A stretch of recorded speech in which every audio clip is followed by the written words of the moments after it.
மூங்கில் மரம் இவ்வளவு பெரிதாக வளர இவ்வளவு நேரம் எடுக்கும் என்று உங்களுக்கு தெரியுமா? இந்த கதை உங்களுக்கு முக்கியமான பாடம் ஒன்றை கற்றுத்தரும். எனவே முடிவு வரைக்கும் கவனமாக பாருங்கள். ஒருமுறை ஒரு விவசாயி தனது நிலத்தில் ஒரு மூங்கில் விதையை நட்டார். ஒவ்வொரு நாளும் அவர் அந்த செடி வளர மண்ணுக்கு தண்ணீர் பாய்ச்சினார். அந்த இடத்தை பராமரித்து ஒரு தளிர்க்காக ஆவலுடன் காத்திருந்தார். நாட்கள் மாதங்களாக மாறியது. பின்னர் மாதங்கள் வருடங்களாக மாறியது. ஆனால் மூங்கில் விதை பூமிக்கு அடியில் மறைந்திருந்தது. அவனது அக்கம்பக்கத்தினர் அவரை பார்த்து சிரித்தனர். எப்போதும் வளராத ஒன்றில் ஏன் உனது நேரத்தை வீணாக்குகிறாய் என்று சொன்னார்கள். ஆனால் விவசாயி கைவிடவில்லை. அவர் எந்த வளர்ச்சியையும் காண முடியாவிட்டாலும் மேற்பரப்பிற்கு அடியில் நம்ப முடியாத ஒன்று நடக்கிறது என்று நம்பி அவர் செயல்முறையை நம்பினார். 5 ஆண்டுகளுக்கு பிறகு முடியாதது நடந்தது.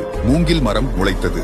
6 வாரங்களுக்குள் அது 80 அடிக்கு மேல் வளர்ந்தது. அது ஒரே இரவில் 80 அடி வளரவில்லை. அமைதியாக ஆழமான வேர்களை உருவாக்கி எந்த புயலும் உடைக்க முடியாத வலுவான அடித்தளத்தை உருவாக்கியது. மூங்கில் மரத்தை போன்றதுதான் நமது வாழ்க்கையும். நீங்கள் இப்போது செய்யும் கடின உழைப்பு கண்ணுக்கு தெரியாததாக தோன்றலாம். ஆனால் அது உங்கள் எதிர்கால வெற்றிக்கான அடித்தளத்தை உருவாக்குகிறது. எனவே பொறுமையாக இருங்கள். உங்கள் செயல்முறையை நம்புங்கள். மேலும் உங்கள் இலக்குகளுக்காக கடினமாக உழைத்துக் கொண்டே இருங்கள். நீங்கள் விரும்பும் முன்னேற்றம் நீங்கள் நினைத்ததை விட நெருக்கமாக உள்ளது. வளர்ச்சியின் நோக்கம் மக்களின் வாழ்க்கையை ஊக்கம் அளித்து மேம்படுத்துவதாகும். எனவே எங்களை ஏற்கனவே ஃபாலோ பண்ணிருப்பீர்கள் என்றால் கங்க்ராச்சுலேஷன்ஸ். நீங்கள் வளர்ச்சியின் பாதையில் இருக்கீர்கள்.